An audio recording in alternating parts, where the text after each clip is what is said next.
Rede Amigo Espírita, uma ferramenta de união, interação e divulgação do movimento espírita. Acesse www.redeamigoespírita.com.br e confira nosso acervo disponível. Rede Amigo Espírita, divulgando, instruindo e unificando.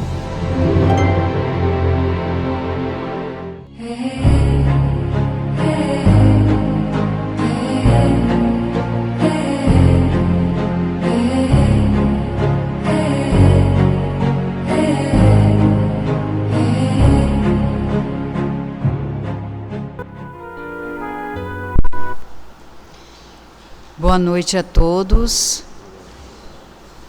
Sejam todos muito bem-vindos à nossa casa, a União Espírita Cristã.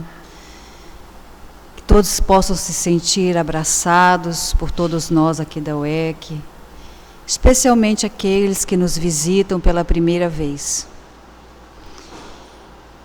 Para darmos início ao nosso estudo de hoje, para que nada interrompa esse momento tão importante, em que decidimos estar aqui, eu pediria a todos que estiverem portando aparelho celular, que esteja tirando o som dos seus aparelhos. E para nossa harmonização, a Delma irá fazer uma leitura preparatória.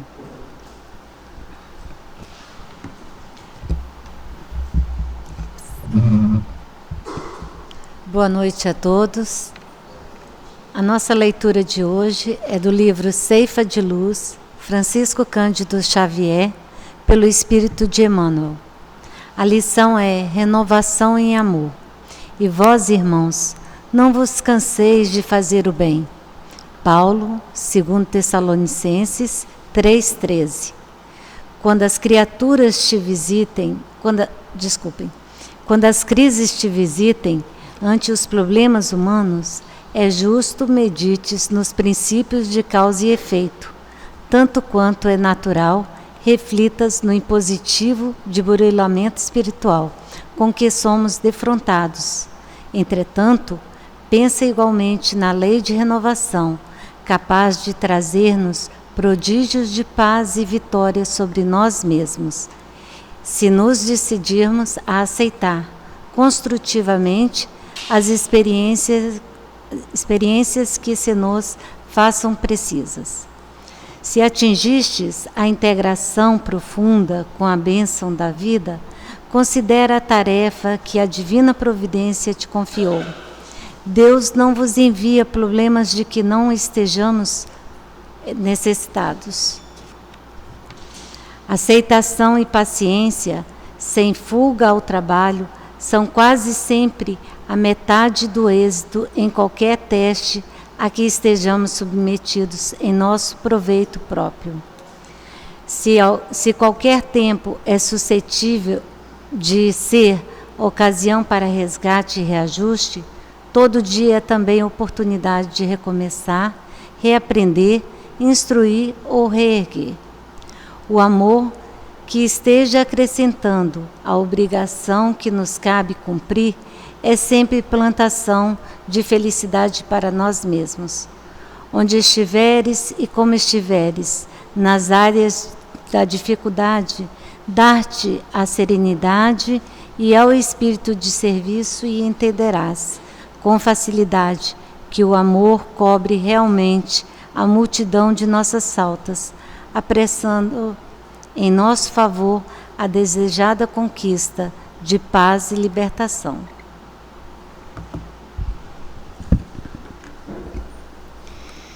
E assim, vamos elevar o nosso pensamento ao Pai. Primeiramente, em profunda gratidão pela bênção da vida. Vamos mentalizar Jesus, esse amigo incondicional que está sempre ao nosso lado,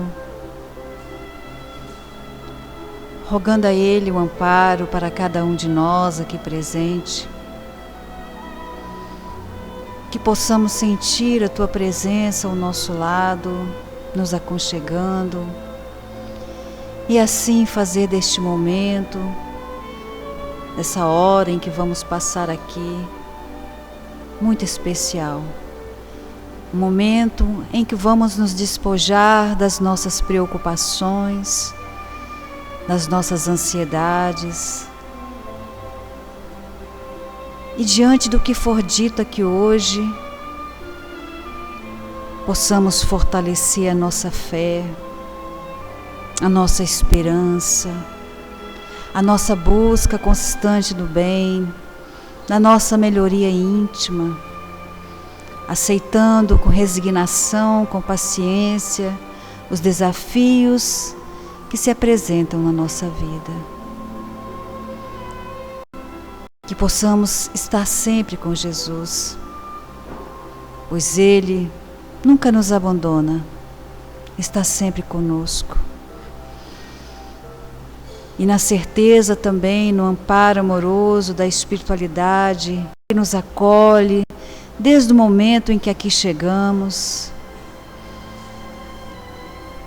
que nos ampare, que nos ajude a assimilar o estudo de hoje, para sairmos daqui mais esperançosos e que amanhã seja um novo dia, um dia de alegria, um dia de bom ânimo, um dia de paciência e fortalecimento.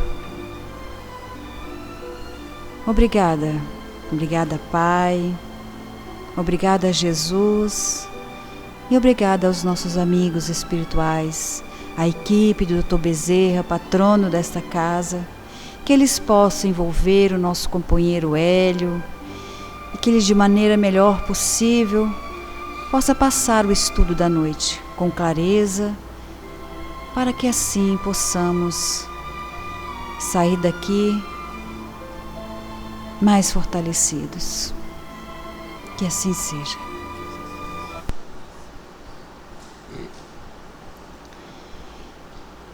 Hoje, mais uma vez, nós temos a presença do nosso companheiro Hélio, tarefeiro aqui da casa, que vai nos trazer o tema resignação e conformismo. Com a palavra, Hélio.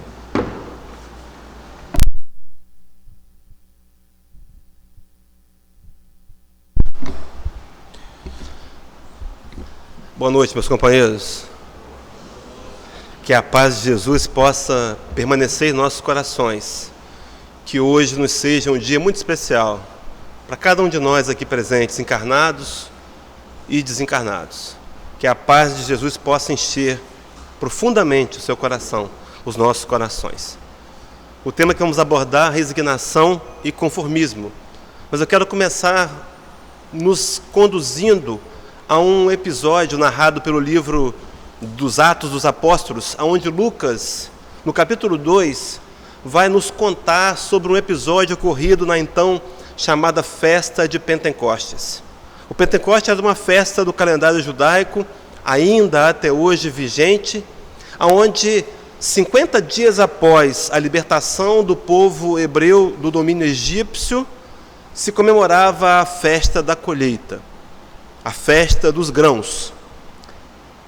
E naqueles dias, nesse episódio narrado por Lucas, encontrava-se em Jerusalém homens de diversas nacionalidades, egípcios, alguns da Macedônia, libaneses e tantos outros daquela região, inclusive judeus e romanos. E acontece um fenômeno desconhecido, registrado como chamado de línguas de fogo. Os apóstolos começam a ouvir um vento intempestuoso e começam a falar em línguas estranhas ao aramaico utilizado por eles. E as pessoas ficam impressionadas.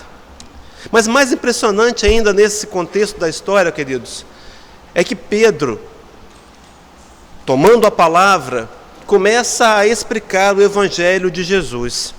E curiosamente, embora Pedro falasse em aramaico, cada um daqueles homens escutavam na sua própria língua.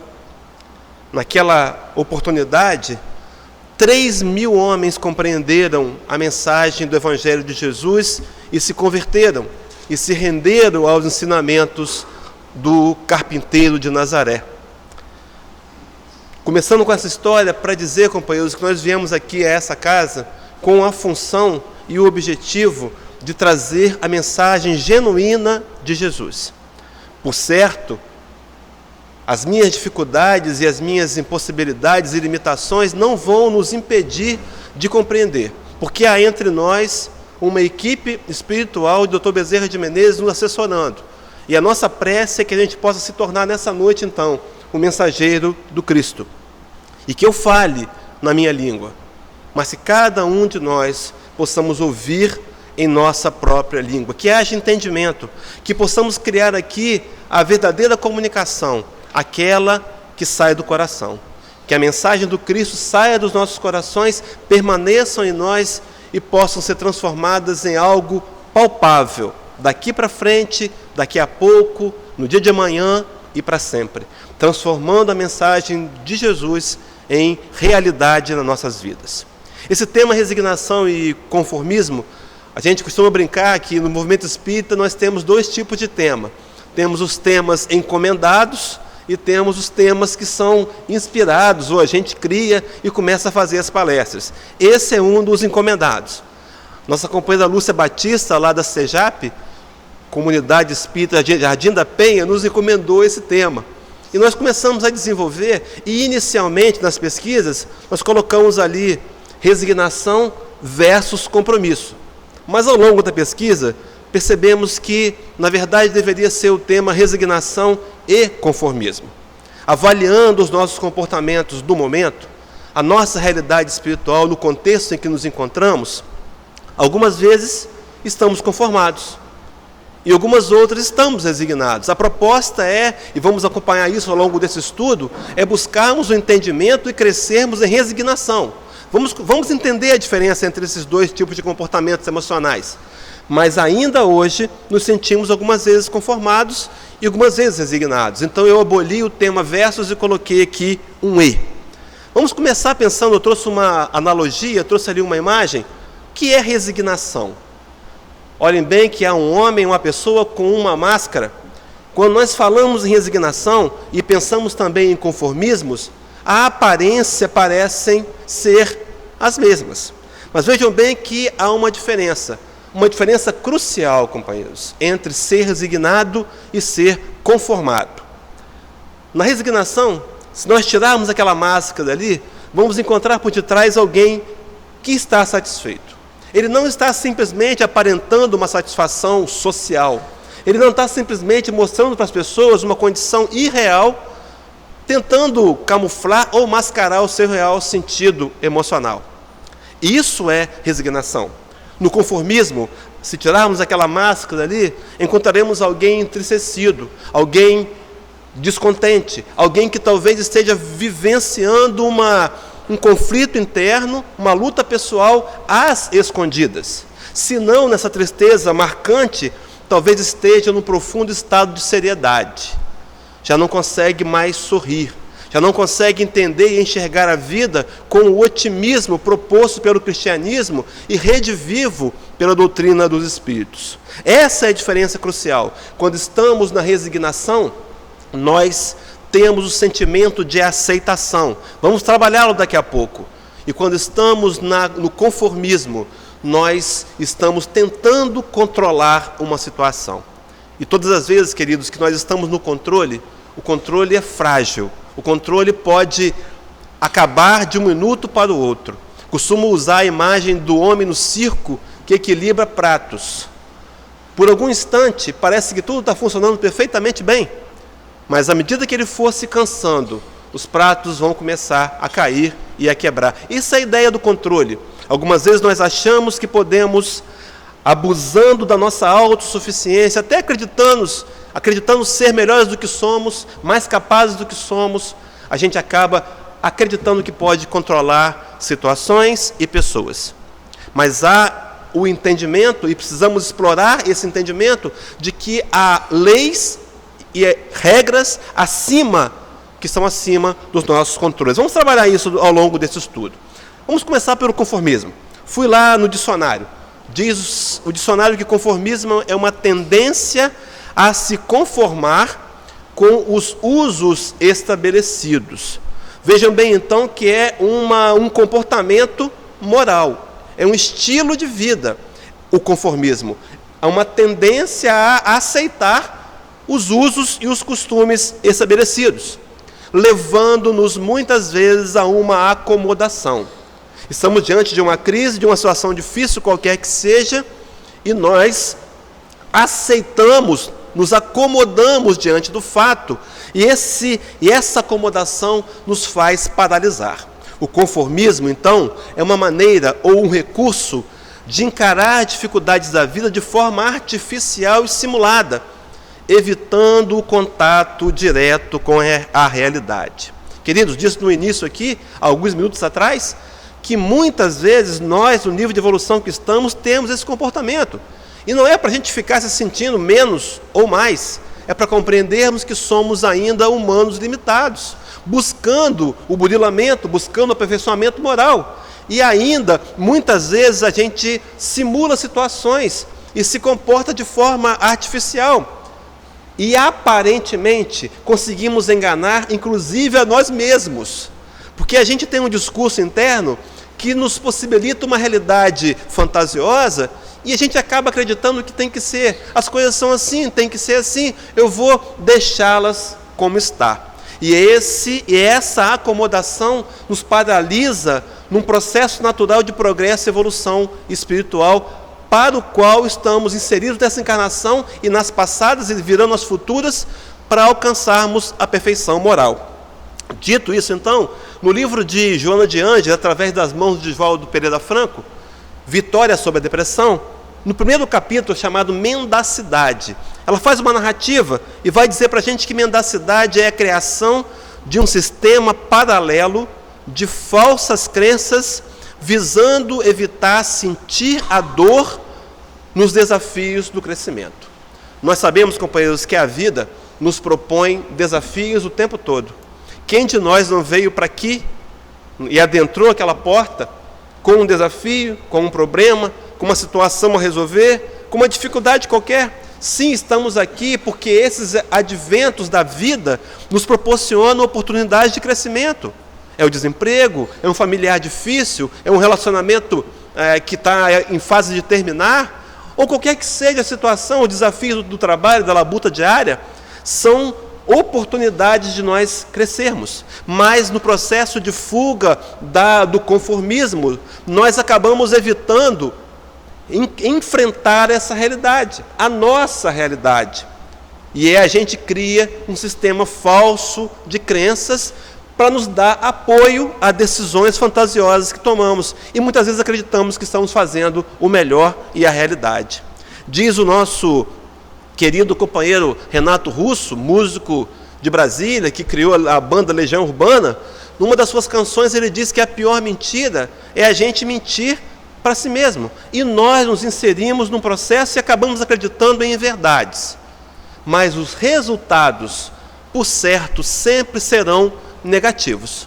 É por isso que algumas vezes, companheiros, nós vamos enxergar alguém e aparentemente, no nosso julgamento parcial e sem profundidade, claro que se é sem profundidade é parcial, né? Mas a gente vai enxergar então alguém que tem uma vida aparentemente boa, as coisas estão muito bem colocadas para ele, e de repente essa pessoa comete o suicídio. E nós ficamos sem entender, porque talvez no seu mundo íntimo ele não tenha conseguido exprimir tudo aquilo que ele vinha sentindo e vinha guardando, e se insere então num processo de solidão e isolamento, que vão culminar num processo de raciocínio alimentados por obsessores, que vão levar-lhe a dar cabo da própria vida. Dito isso, então, dentre os sistemas paralelos que nós criamos, eu trouxe 2 para a gente avaliar. Quem não conhece aí o Complexo de Gabriela, não é? Foi novela da Rede Globo, foi música, e aí diz lá que eu nasci assim, eu cresci assim, eu sou mesmo assim, vou ser sempre assim, não é? As pessoas inserem-se nesse processo e se acomodam. Há um dito popular que nos diz assim: pau que nasce torto, morre torto. Companheiros, inverdades que nós utilizamos como verdades e que nos dão uma sustentação, que nos dão um respaldo. A gente acaba acreditando então que a imutabilidade da personalidade, e a gente acaba então achando que por conta disso podemos nos manter como estamos. Podemos nos acomodar, ficarmos na inércia e contrariando a lei de progresso e evolução, não crescermos, não desenvolvermos. Fato é que essa síndrome de Gabriela, enraizando de forma enganosa essa falsa informação de impossibilidade de mudança. Todos nós, companheiros, podemos mudar. Todos nós podemos mudar. Temos em nós um conjunto de características e de valores que, se desenvolvidos, se despertados, nos levam a fazer qualquer mudança. Chico Xavier deixou-nos uma frase na qual ele diz: ninguém pode voltar atrás e fazer um novo começo, mas qualquer um de nós podemos começar agora e fazer um novo final. Não importa a condição que você viva, não importa a situação moral, ou os desafios, ou a sua dor, não importa. Fato é que, se nós decidirmos, podemos mudar. Claro que não sozinho, claro que não pautado na pseudo-autossuficiência, mas trazendo o conhecimento de um processo, de um programa de vida que possa nos levar à construção e uma reconstrução de nós mesmos. Então, essa forma enganosa, essa informação, nos faz paralisar, nos faz ficar ali. Um outro processo do sistema paralelo também que nós mesmos criamos, chamada Síndrome de Peter Pan, não é? Hoje esse é um dos assuntos muito veiculados, muito ventilados lá na Europa. Na Europa, os homens estão casando com mais de 50 anos, muitos deles, e continuam até 50 anos morando com os pais. Engraçado, né? A chamada Síndrome de Peter Pan, aonde a gente desenvolve uma dependência afetiva que é refletida na fuga da maturidade, evitando assumir as responsabilidades da vida. Muito prático, muito fácil culparmos os outros, atribuímos indevidamente a responsabilidade a terceiros e produzimos em nós uma revolta injustificável. Curioso, companheiros, é que esses processos, existem inúmeros outros, eles nos dão uma ideia de que nós estamos corretos, estamos fazendo o que tem que ser feito. Mas, ao mesmo tempo, nós não evoluímos, nós não crescemos. O sistema paralelo, ele muitas vezes explica a situação, mas não justifica. Muitas vezes, esse sistema paralelo nos dá razão, mas ele nos mantém infelizes. Essa é a grande questão. Muitas vezes nós criamos um sistema paralelo pessoal, baseado em nosso conjunto de crenças, e a gente se mantém por um tempo. É como quem esconde lixo embaixo do tapete. Uma hora, companheiros, inevitavelmente tropeçaremos nesse lixo e vamos precisar fazer alguma coisa, mas talvez seja tarde demais, talvez tenhamos até perdido aquele tapete. Na verdade, a proposta do Espiritismo e a proposta do Evangelho de Jesus é que nós venhamos a construir o reino de Deus que está dentro de nós mesmos. E isso requer um autoconhecimento, requer uma coragem para encararmos quem de fato somos. E isso é fundamental no processo de autocrescimento, porque sem a gente se conhecer, como é que a gente vai se desenvolver? Como é que vamos ter controle sobre nós mesmos? Como é que vamos, através do controle, desenvolver os atributos morais? Nós acabamos nos tolhindo e, pior, nos mantemos infelizes. Determinada hora, a hora em que o sistema paralelo vai fracassar, nós vamos sentir uma profunda dor. Eu trouxe aqui um texto de Paulo de Tarso, em 2 versões da Bíblia, só para a gente fazer um questionamento rápido, porque o tempo não nos permite, mas é o texto que Paulo escreve aos Romanos, capítulo 12, versículo 2. A tradução de João Ferreira de Almeida, revista e corrigida, diz assim o texto de Paulo: e não vos conformeis com este mundo, mas transformai-vos pela renovação do vosso entendimento, para que experimenteis qual seja a boa, agradável e perfeita vontade de Deus. Vamos brevemente conversar sobre esse texto, companheiros. Inicialmente, não vos conformeis. Paulo de Tarso nos direcionando a um raciocínio em que nós não podemos nos conformar com as situações. Nós vamos explorar isso mais profundamente, mas por enquanto vamos parar por aqui. Não vos conformeis, dizendo para a gente que simplesmente se conformar não produz, não nos faz crescer. É um comportamento que paralisa. Mas interessante que ele vai dizer que diante da não conformação, nós precisamos nos transformar. O Espiritismo, ele tem essa vertente. Ele nos diz o que precisamos fazer. E mais que isso, nos diz como fazer. E Paulo vai dizer: transformai-vos pela renovação do vosso entendimento. Daí, companheiros, a importância dos estudos da casa, de nós nos matricularmos e frequentarmos. Daí a importância do Espírito de verdade, aquele que foi o líder da equipe de espíritos superiores, que trouxe a codificação por meio de Allan Kardec, dizer-nos: espíritas, amai-vos. Esse é o primeiro ensinamento. Espíritas, instruí-vos, eis o segundo. A nossa transformação moral, a nossa movimentação no sentido de nos aperfeiçoarmos, está intrinsecamente ligada com a renovação do entendimento. E isso só ocorre se nós estivermos linkados com a pesquisa, com o estudo sério, com o estudo recolhido da doutrina dos Espíritos e buscando entender os seus fundamentos. Mas eu trouxe na versão também revisada e atualizada, do mesmo João Ferreira de Almeida.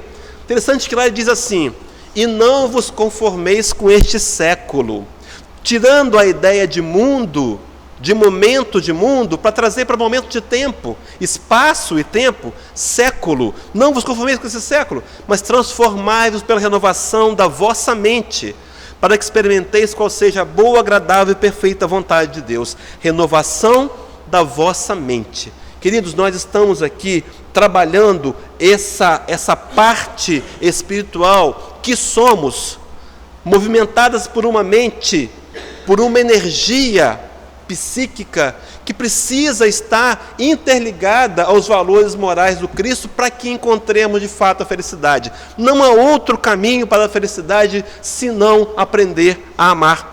E a renovação da mente, ela vem à medida que eu vou inserindo novos conceitos, melhores conceitos no meu conjunto de crenças pessoais. Conhece aquela história do menino, do aluno, em que o professor pediu para que ele limpasse a água de um balde? Ele deu um balde de águas sujas, e o garoto já ia jogar a água fora para trazer a água limpa, e o professor lhe disse: não, você não pode jogar a água fora, eu quero que você limpe sem jogar a água fora. E o garoto pensou, e foi até uma torneira, colocou o balde embaixo e abriu a torneira de água limpa, e a água começou a cair, e misturar-se com a suja e a transbordar. E determinado tempo depois, aquela água não estava totalmente limpa, mas também não estava mais totalmente suja. E é assim que nos acontece, companheiros. Nós precisamos nos expor a um conhecimento novo, a um conhecimento lógico que a doutrina dos Espíritos nos propõe, para ir eliminando gradativamente essa série de informações que nos fez criar um sistema paralelo de fuga, para não enfrentarmos o nosso maior inimigo, nós mesmos. E quando falo em mente, ainda Paulo de Tarso, agora a carta aos Filipenses, capítulo 4, versículo 7, diz-nos assim, o convertido de Damasco: e a paz de Deus, que excede todo o entendimento, guardará o vosso coração e a vossa mente em Cristo Jesus. Guardar a vossa mente em Cristo Jesus. Companheiros, nós precisamos descobrir os mecanismos internos para construirmos e para criarmos uma sintonia entre a nossa mente e a mente de Jesus. Isso é desafiador. Imagina tentarmos pensar como um Cristo pensaria. É desafiador. Mas quem disse que o Espiritismo não é desafiador? Quem disse que não estamos nessa vida para ser desafiados? A acomodação, o conformismo que leva a uma paralisia não é a recomendação do cristianismo e muito menos a recomendação do cristianismo redivivo pelo Espiritismo. Dito isso, então, no capítulo Na primeira carta de Tiago, capítulo 1, versículo 22, diz-nos assim o apóstolo que permaneceram em Jerusalém: e sede cumpridores da palavra, e não somente ouvintes, enganando-vos com falsos discursos. Quantas vezes, companheiros, esses falsos discursos, eles vêm do externo? Sim, são dogmas religiosos, são propostas filosóficas, mas algumas outras vezes eles são fabricados e construídos por nós mesmos. Por isso é preciso uma atenção perspicaz em nós mesmos, olhar para nós mesmos. Por isso Cristo diria-nos naquele sermão da montanha que marcou a história da humanidade, onde ele diria: antes de tirar o cisco do olho do teu irmão, tira a trave do teu próprio olho, nos dizendo para olharmos para nós mesmos, porque é muito fácil olhar e apontar os erros e criticar e até condenar e julgar e punir. Difícil é fazermos a terapia do espelho, olharmos para nós mesmos e ser cumpridores da palavra do Cristo, e não apenas ouvintes, deixando de sermos enganados e de nos enganar com os falsos discursos que todos nós muitas vezes já os conhecemos. Na segunda carta, continuando com Paulo de Tarso, a segunda carta que ele escreve aos Coríntios, agora no capítulo 3, a parte B, a segunda parte do 6º versículo, diz-nos assim Paulo: porque a letra mata, mas o Espírito vivifica. Sim, companheiros, precisamos conhecer o Evangelho de Jesus. Nossos irmãos das igrejas evangélicas têm umas frases prontas, e dentre tantas, uma que eu acho muito interessante, talvez nós já tenhamos ouvido, diz assim os nossos irmãos evangélicos: mais importante do que conhecer a história de Jesus é conhecermos o Jesus da história, criarmos intimidade com esse meigo nazareno, porque somente a compreensão intelectual não vai resolver nada da nossa história, se essa interpretação intelectual não migrar do cérebro para o coração. A chamada viagem mais longa que o homem pode fazer e que só tem 30 centímetros. Levarmos os atributos morais do conhecimento do Cristo para o nosso coração. E aí o Evangelho passar a nos pertencer, a ser nosso, o meu Evangelho. Porque a letra mata.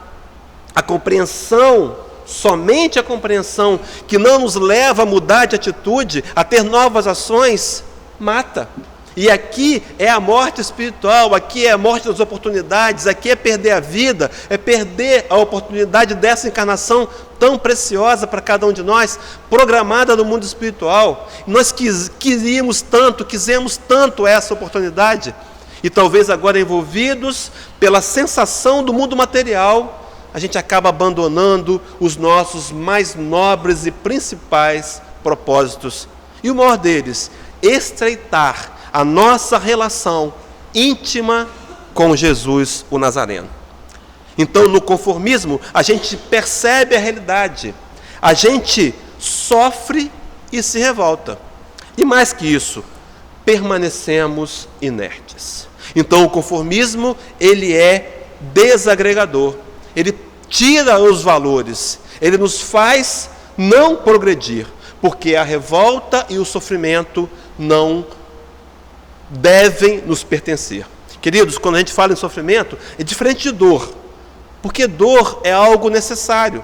Vamos ver mais para frente que a dor é um aliado, mas o sofrimento é quando eu permaneço na dor voluntariamente e vou aguçando aquela dor. Isso é sofrer.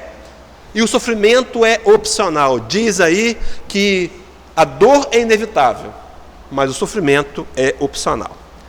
Então, o conformismo. E a gente já ouvido falar em resiliência, né? Arrumado uma palavra nova para conformismo.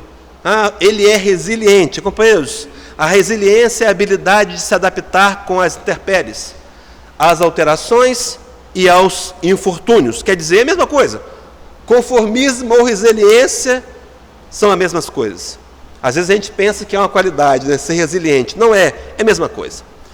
Todas as vezes que estamos no conformismo, a nossa proposta é controlar. Tudo bem até aqui, companheiros? Vamos passar então para pensar em resignação, a proposta melhor para todos nós. Resignação, segundo o dicionário, é a ação de aceitar pacificamente as dores ou os sofrimentos da vida. Parece a mesma coisa? Aceitar pacificamente? Poxa, parece tanto um conformismo, que é aquele que é submisso à ação do destino. Mas há uma diferença, e está na aceitação, companheiros. Aceitação é diferente de acomodação. Aceitação é diferente de tentar controlar. Aceitação só funciona, só é exercida naquelas questões que eu não posso mais ter acesso. Eu já fiz o suficiente. Aí eu aceito. Eu não estou paralisado, não estou inerte. A aceitação está permeada pela ação. Talvez seja por isso que resignação também tenha a ação. Todas as vezes que nós temos uma dificuldade, um problema, e percebemos que são oportunidades para crescimento, e fizermos aquilo que nos cabe fazer, isso é resignação. Sem revolta, sem ficarmos zangados com Deus. Queridos, quantos de nós, criaturas de Deus, queremos desafiar o próprio Criador? Temos em nossa forma de orar regras para Deus, dizemos a Ele como deve ser o carro que eu quero e a cor, e o ano. Somos ousados, e quando Deus não nos ouve a nossa oração, nos aborrecemos com Ele. Mas que Deus é esse que não me escuta? Esse Deus não existe? E eu começo a me inserir num distanciamento com a divindade, perigosíssimo, aonde eu vou estar exposto a fazer parcerias com aqueles companheiros ainda infelizes, que distantes estão do amor do Cristo, e muitas vezes o têm por inimigo. Então é preciso que na resignação eu tenha essa aceitação que vai me levar à ação. E para a ação eu preciso de aprovação. Então há uma análise, há uma concordância, há um raciocínio.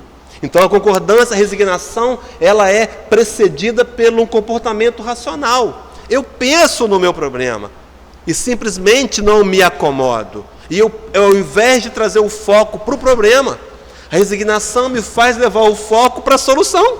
E eu penso, não me pergunto mais por que eu estou passando por isso, mas me pergunto para que eu estou passando por isso, porque o para que vai me levar a um comportamento positivo, vai me levar a um comportamento proativo, e eu vou conseguir descobrir soluções, e mais que isso, angariar recursos de crescimento moral em mim. Companheiros, essa é a nossa função. Estamos aqui para resolver problemas. Essa é uma escola. Esse planeta é uma grande escola. E à medida que resolvemos problemas, nós nos habilitamos a resolver novos problemas. Não é assim na escola? Nos deram lá uma tabuada, nos deram lá uma equação matemática, e quando fazíamos, vinha outra, mais difícil. E muito mais que isso, agora habilitados a resolver algum problema específico, também nos habilitamos a ajudar a outros tantos a resolverem problemas semelhantes. E nos tornamos úteis. Vejam a importância dos problemas, vejam como as dificuldades da vida podem nos treinar, podem servir como estágios para que a gente possa se tornar melhor e úteis para o próximo. Semana passada, nossa companheira Isabel Cristina falava aqui sobre paradigmas, trouxe uma palestra, está no YouTube, os companheiros quiserem ver, muito boa a palestra dela, e ela falava sobre preconceitos e esqueci a palavra, como é que é?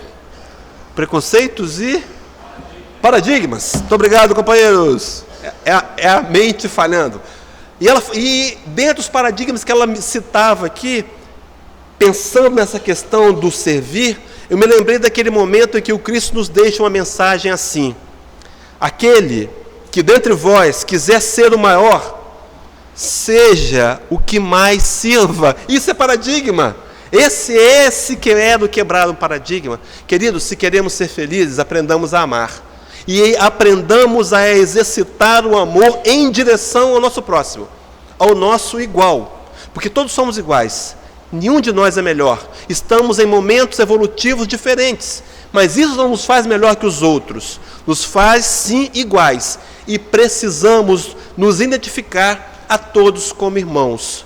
E quando isso acontecer, e quando esse mundo for um lugar de fraternidade e de solidariedade, nossas relações, as comerciais, as pessoais, as íntimas, serão produtivas e nós seremos felizes, porque a nossa felicidade vai ser construída em cima da felicidade não egoística, mas a felicidade do outro. Então a concordância, o racional, a resignação nos faz uma opção voluntária. Nada de estarmos escondendo ou fugindo ou tomando atitudes para nos encobertarmos, mas voluntariamente e de forma racional. No capítulo 9 do Evangelho segundo o Espiritismo, no item 8, diz-nos assim a espiritualidade, um espírito protetor. Diz assim: a doutrina de Jesus ensina em todos os seus pontos a obediência e a resignação. Duas virtudes companheiras da doçura e muito ativas. Companheiros, deixe-me recordar palavras que li aqui anteriormente, alguns momentos atrás. A letra mata, mas o Espírito vivifica. O ensinamento de Jesus nos orienta a dois pontos extremamente importantes: a obediência e a resignação. Temos compreendido isso intelectualmente? Claro que sim. Mas será que estamos tentando colocar esses conceitos, vivenciá-los no nosso dia a dia, no nosso trabalho, subindo a terceira ponte de manhã, convivendo com a nossa família, entre os nossos amigos e os estranhos na rua? É preciso o Evangelho de Jesus, é preciso que esse Evangelho, de uma vez por todas, seja colocado em prática. É a nossa maturidade espiritual, companheiros. Chegou a nossa hora. Não dá mais para achar só bonito, para me identificar, ser simpatizante. Eu preciso tomar para mim esses ensinamentos do Cristo e fazê-los funcionar como algo que produza um crescimento moral no meu aperfeiçoamento.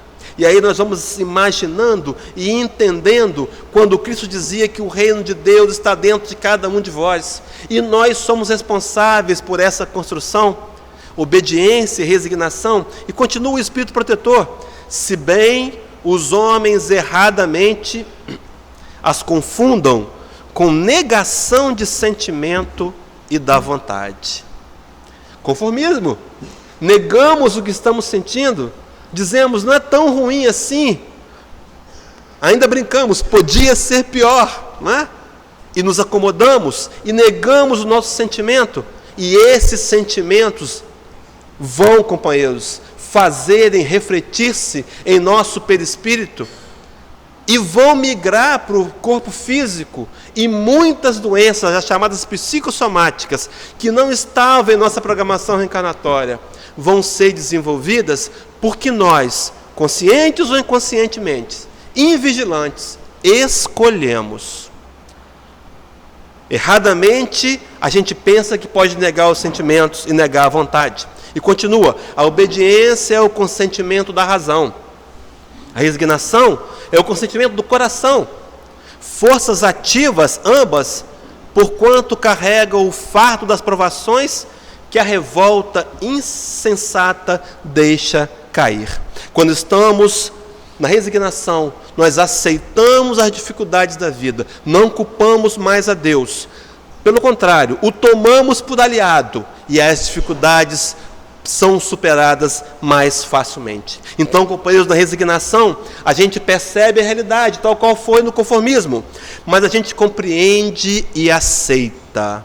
Há uma compreensão. E eu aceito. E mais que isso, eu busco soluções e avanço.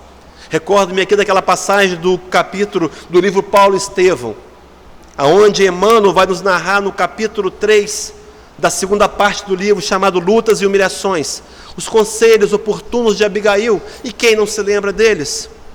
Paulo de Tarso, cansado da luta, do bom combate, em determinado momento, meio que desanimado, recebe a visita espiritual de Abigail.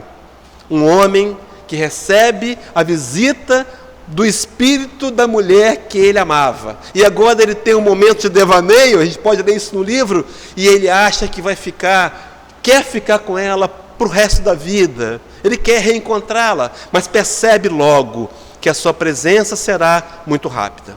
E agora ele, entendendo o valor espiritual daquela companheira que ele estava, ele começa a fazer colocações e diz para Abigail: mas Abigail, como que eu posso fazer para entender de fato, em profundidade, verdadeiramente, os desígnios do Cristo? E Abigail responde: Paulo ama. Mas Abigail, como é que eu posso amar? Como é que eu posso fazer para amar? E Abigail diz: Paulo trabalha. E Paulo diz: mas eu tenho trabalhado tanto, e algumas vezes eu não consigo, eu estou cansado, e algumas vezes eu não consigo seguir adiante. Como é que eu posso fazer? E Abigail diz: Paulo, espera. E por fim, ele vai dizer: mas quantas vezes a gente espera, e a gente tem um evangelho precioso do Cristo, lançamos a mensagem e poucos entendem. E Abigail diz: Paulo, perdoa, ama, trabalha, espera e perdoa. Movimento proativo. E companheiros, eu não sei se foi só esse conselho não, mas esse também contribuiu para Paulo de Tarso se tornar uma das figuras mais importantes do cristianismo. Em 30 anos, ele percorreu 21 mil quilômetros. Parece pouco, mas era a pé, no lombo de cavalos e montarias, em embarcações rústicas, sofreu alguns naufrágios, mas cumpriu a sua tarefa de levar o evangelho do Cristo aos povos não judeus. E aí a gente traz o evangelho segundo o Espiritismo mais uma vez para reflexão. No capítulo 5, item 12, diz-nos assim: deveis considerar-vos felizes por sofrerdes. Sofrimento aqui no sentido de sentir dor, tá, companheiros? Visto que as dores desse mundo são o pagamento da dívida que as vossas passadas faltas os fizeram contrair. Se compreendermos isso, que o que vivenciamos hoje é justo e coerente, resultado de escolhas voluntárias ou involuntárias do passado, aonde prejudicamos pessoas, onde abusamos de alguém, e agora o retorno nos vem. E prossegue o texto: suportadas pacientemente na terra, essas dores vos poupam séculos de sofrimento na vida futura. E completa então o texto do Evangelho: deveis, pois, sentir-vos felizes por reduzir Deus a vossa dívida, permitindo que a saldeis agora, o que vos garantirá a tranquilidade no porvir. Queridos, só o Espiritismo tem essa lógica. A maioria dos segmentos que nós conhecemos estão nos sugerindo a fugirmos da dor, a criarmos um sistema paralelo, para não encararmos a nós mesmos e ficarmos paralisados sem crescer. Vejam agora como é desafiador esse Espiritismo. Capítulo 9 do mesmo Evangelho, item 7, o item chamado a paciência, diz assim: a dor é uma bênção que Deus envia a seus eleitos. Não houve erro de tradução não, companheiros, é isso mesmo. A dor é bênção que Deus envia a seus eleitos? Que compreensão, né? Como o Espiritismo é claro, como ele nos fortalece com a verdade que nós não conhecíamos. Por isso ele consola, ele conforta, ele instrui, ele esclarece. Não vos aflijais, pois, quando sofrerdes. Antes, bendizei a Deus onipotente, que pela dor desse mundo vos marcou para a glória no céu. Queridos, nós somos espíritos imortais. Estamos aqui numa experiência humana, mais uma de várias que passamos. A espiritualidade nos enxerga como espíritos imortais. Por isso a dor, o sofrimento é temporário e passageiro. Se enxergarmos assim e compreendermos que a verdadeira vida é a vida espiritual, receberemos de imediato, mudando o nosso entendimento, o consolo e o conforto que viemos buscar a essa casa. Quem sabe saiamos daqui com a solução dos nossos problemas, porque precisamos mudar os nossos paradigmas. E completa então o Espírito: coragem, amigos, tendes no Cristo o vosso modelo, mais sofreu ele do que qualquer um de vós, e nada tinha que se penitenciar, ao passo que vós tendes de espiar o vosso passado e de vos fortalecer para o futuro. Sede, pois, pacientes, sede cristãos. Essa palavra resume tudo. O Nazareno, a quem nós crucificamos, a quem nós esbofeteamos e cuspimos na sua face, não merecia o castigo que nós lhe impusemos. Mas nós, companheiros, ainda devedores, ainda muito devedores, precisamos compreender que as dores e os desafios nos advêm e nós precisamos aceitá-los com resignação, não com conformismo. Resignação que nos leva a fazer o que podemos fazer para melhorar, para vencer a situação. E aí Paulo de Tarso, quando escreve aos Romanos, mais uma vez, agora no capítulo 8, versículo 18, diz-nos assim: porque para mim tenho por certo que os sofrimentos do tempo presente não podem ser comparados com a glória a ser revelada em nós. Queridos, espíritos superiores, veem o plano espiritual, veem o futuro glorioso que nos espera, sem aqui querer parafrasear Cazuza, mas nosso futuro é luminoso. As boas coisas nos esperam. Interessante que nesse momento, quando Paulo de Tarso fala dessa questão, ele vai nos comparar, pensar na glória futura, vendo-nos como espíritos imortais. Imagina Paulo, apedrejado, açoitado, fugitivo, preso, mas ele vislumbra algo mais do que a matéria. Ele vê as propostas do Cristo na construção de um reino pessoal. Ele vê mais do que aquela encarnação, ele vê além.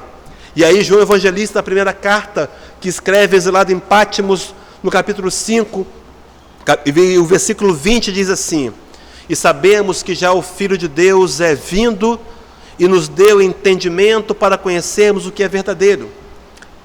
E no que é verdadeiro estamos, isto é, em seu Filho Jesus Cristo. Este é o verdadeiro Deus e a vida eterna. Queridos, nos deu entendimento. Nós já temos o entendimento intelectual. O que vamos fazer com ele? Vamos transformá-lo em ações no caminho do bem, do aprendizado do amor. Vamos trazê-lo para o nosso coração e transformá-lo em sentimento, porque eu preciso sentir a Jesus. Quero contar uma história, começando a terminar. Vai dar tempo de terminar às 9 horas com certeza. A história de um rei. Essa história conta que havia um rei muito bom, admirado pelos seus súditos, e morava numa região muito árida e muito seca, num lugar meio que desértico. E esse rei tinha um súdito do qual ele muito se admirava. E esse súdito tinha por hábito dizer a frase: tudo que Deus faz é bom. Se estava chovendo muito e as pessoas reclamavam, ele acalmava os corações dizendo: tudo que Deus faz é bom. E se o sol estava tremendamente forte e as pessoas reclamavam do trabalho, ele dizia: não vamos reclamar não, tudo que Deus faz é bom. E esse rei tinha uma simpatia profunda por esse súdito e tornaram-se como que amigos. E um dia resolveram passear ao redor do reino, como faziam sempre. E ocorre naquele momento uma avalanche de pedras. Começa a descer pedras das montanhas e os dois procuram se proteger. E uma das pedras então cai em cima do dedão do pé do rei e decepa o dedo. E o rei está extremamente sentindo dor. E o súdito, tentando consolá-lo, diz: Deus, rei, não fica assim não. Tudo que Deus faz é bom. Mas o rei entende aquilo como uma ofensa naquela hora e manda chamar a guarda e manda que ele seja preso no cárcere úmido e frio da corte. De imediato se arrepende, mas palavra de rei não volta atrás. E passam 2 anos e o rei não conseguia achar mais um amigo como aquele, mas continua nas suas caminhadas. Ele era disciplinado. E numa dessas caminhadas ele se distrai, se distancia do reino e é capturado por uma tribo de nativos. E os nativos naquela noite iam cultuar um humano em culto a deusa lua.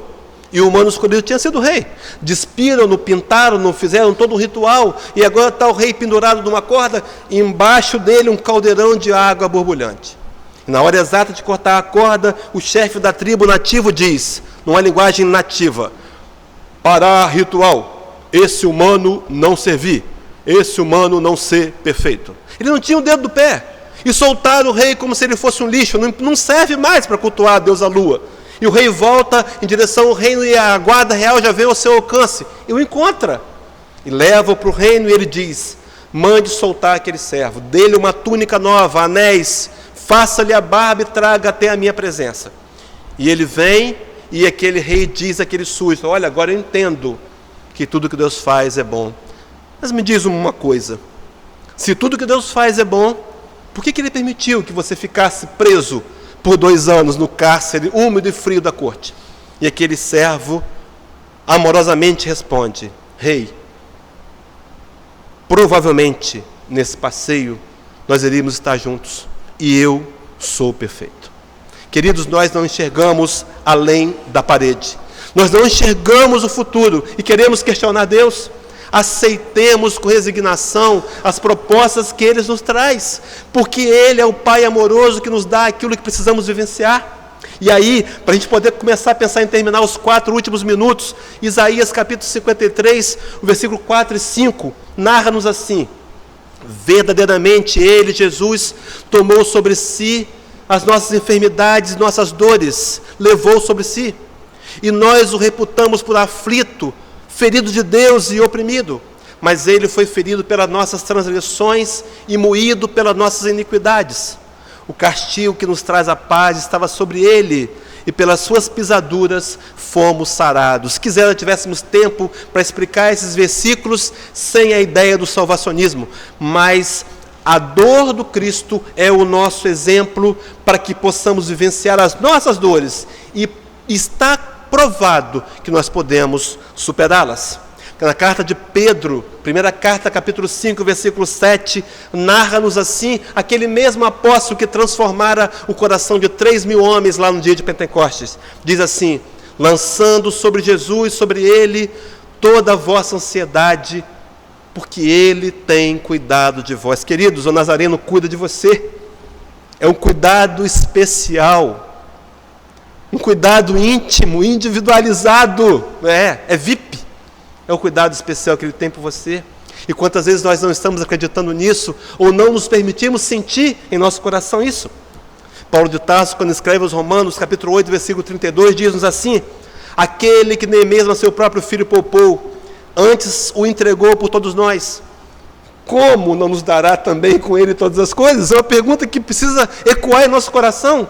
Como que Deus não nos dará também com Ele todas as coisas? Foi capaz de permitir a vida do Cristo para morrer aqui numa cruz infame, imerecida, para nos deixar exemplo, nos dar exemplo de resignação. Então está aí a imagem do Cristo que nós precisamos fazer tornar-se diferente em nosso coração.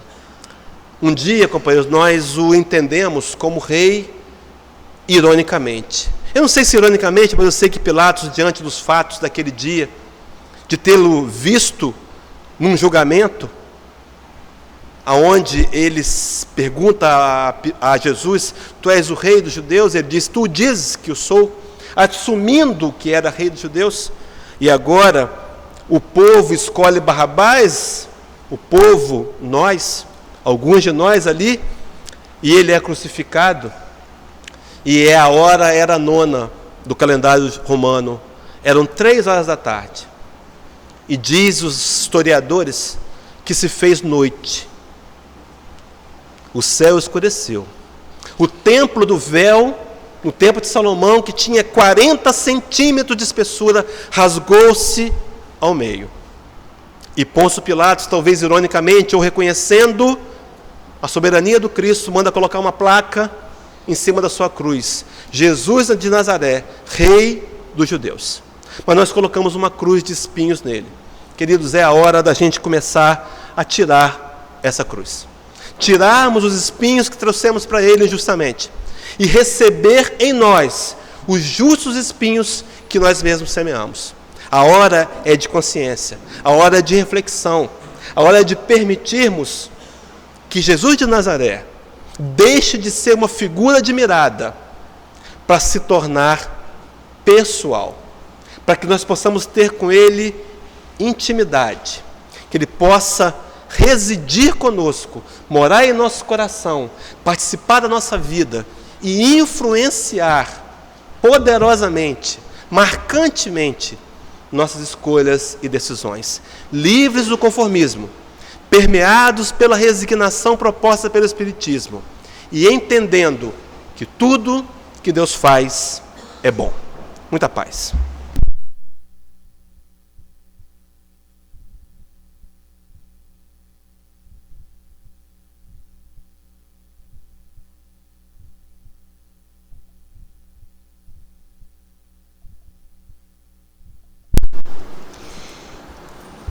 Nós agradecemos ao companheiro Hélio pelas belas palavras que nos trouxe, que com certeza sairemos daqui mais fortalecidos na fé e temos muitas coisas a refletir. Agora nós vamos passar para a nossa prece e depois darei alguns avisos.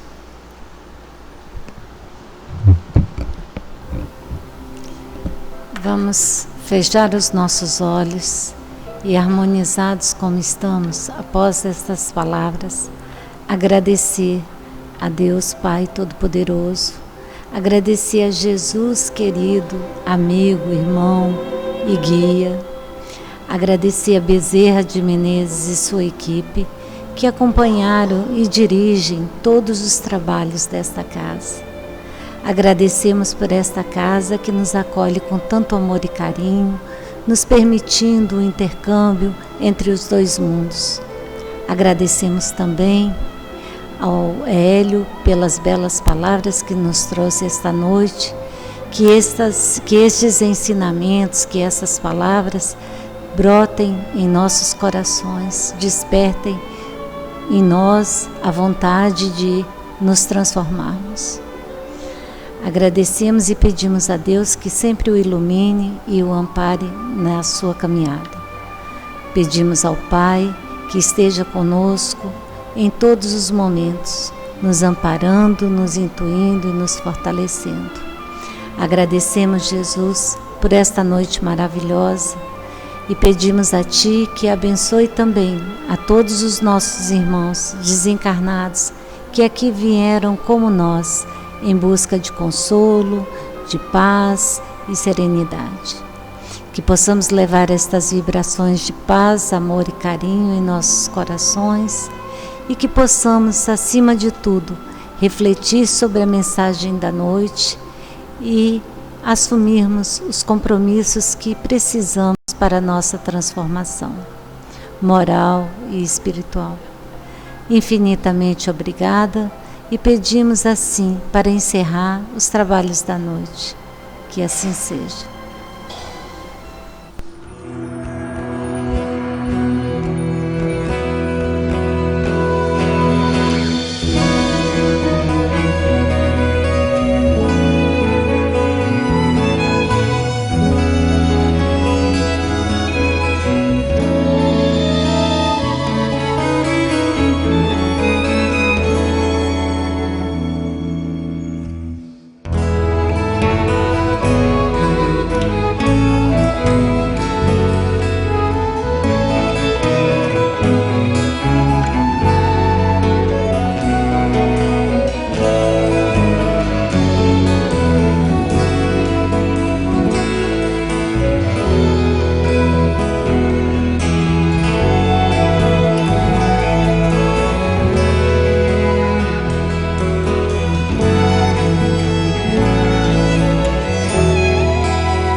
Senhor, esta noite eu não te peço o tempo de fazer isto ou de fazer aquilo. Apenas te peço a graça de fazer conscienciosamente o que queres que eu faça.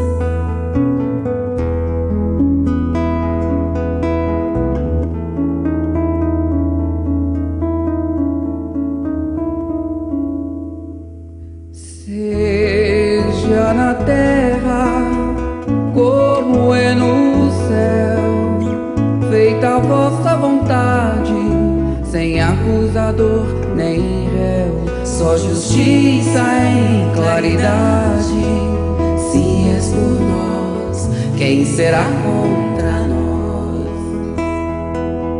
Se és por nós, quem será contra nós?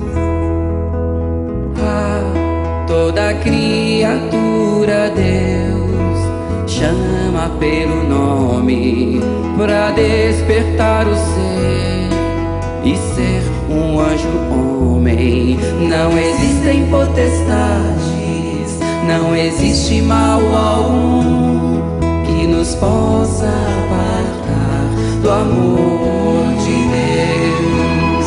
Não existem potestades, não existe mal algum que nos possa apartar do amor de Deus. És Pai e nosso de todos nós, bendito sejas que ouviu nossa voz. Hosana, aleluia, oh, oh, assim seja, oh, oh, amém, oh, oh, assim seja, oh, oh, amém. Toda criatura Deus chama pelo nome pra despertar o ser e ser um anjo homem. Não existem potestades, não existe mal algum que nos possa apartar do amor de Deus. Não existem potestades, não existe mal algum que nos possa apartar do amor de Deus. És Pai e nosso de todos nós, bendito sejas que ouviu nossa voz. Hosana, aleluia, oh, assim seja.